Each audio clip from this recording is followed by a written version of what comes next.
আজকে কিছু কাকিমাদের নিয়ে কথা বলবো, যারা আমাকে নিয়ে খুব পরিমাণ দুশ্চিন্তা করে। যেমন যদি আমি মায়ের সঙ্গে কোনো জায়গায় যাওয়ার সময় তাদের সঙ্গে দেখা হলো, তারা প্রথমেই দেখে বলবে, তোমার মেয়ে তো খুব বড় হয়ে গেছে, খুব সুন্দর দেখতে হয়ে গেছে, তোর বিয়ে আর দেবে না? তো আমার মা যথারীতি এই কথার উত্তর দিতে দিতে পুরো ফেড আপ। তো আমার জোর সামনে বিয়ের কথা বলো না, ও বিয়ের কথা শুনে রেখেছে, বলে যে কেন বিয়ের কথা শুনে রেখে যায় কেন? তারা গোল গোল চোখ করে বলে, কেন তুই বিয়ে করবি না? আমি বলি, না আমি এখন ওদিকে ফোকাস দিচ্ছি না, আমি এখন ফোকাস করছি আমার কেরিয়ারের দিকে, আমি ওইদিকে মন দিতে চাইছি। তারা আমি বলবে, ওটা তো ঠিক আছে, কিন্তু বিয়ে তো করতেই হবে, আরো বয়স তো পেরিয়ে যাচ্ছে, বিয়ে করতেই হবে, আরো নানা রকম খুব চিন্তা তাদের, আমার বিয়েটা নিয়ে খুব চিন্তা।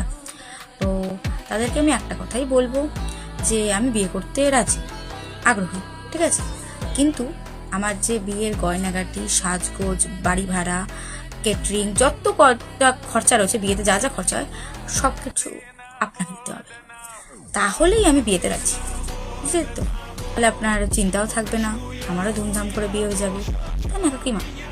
তো আপনারা যারা যারা এইসব কথাগুলো বলছেন যে বিয়ে নিয়ে, যারা আমার বিয়ে নিয়ে আপনাদের অত্যন্ত আপনারা চিন্তিত, তাদেরকে একটা কথাই বলছি, আমার বিয়ের পুরোপুরি দায়িত্ব নেবে আর ধুমধাম করে আমার বিয়েটা দেবে, তাহলে আমি পুরো রাজি, ঠিক আছে? Thank you.